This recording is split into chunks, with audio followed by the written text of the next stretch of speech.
সংঘাত বন্ধে বৈঠকের মধ্যেও থেমে নেই থাইল্যান্ড কম্বোডিয়া সীমান্তের সংঘর্ষ।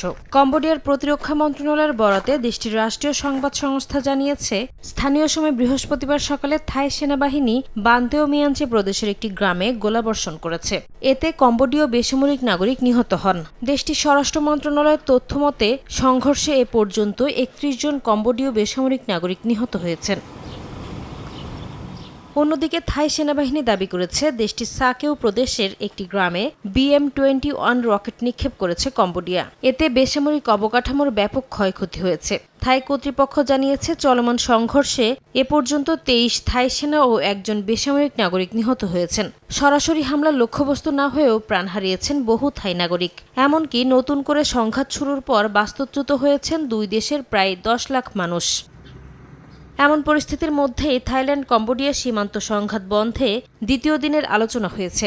বৃহস্পতিবার থাইল্যান্ডের চান্তাবুরি প্রদেশের সীমান্ত এলাকায় দুদেশের জেনারেল বর্ডার কমিটির বৈঠক শুরু হয়। এই শান্তি আলোচনায় দুদেশের অন্তত 30 জন করে প্রতিনিধি অংশ নেন।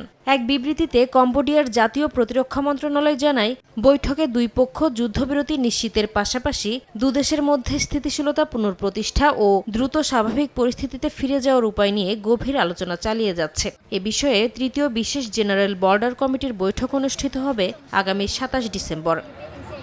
নাসরিন রুমি, সময় সংবাদ।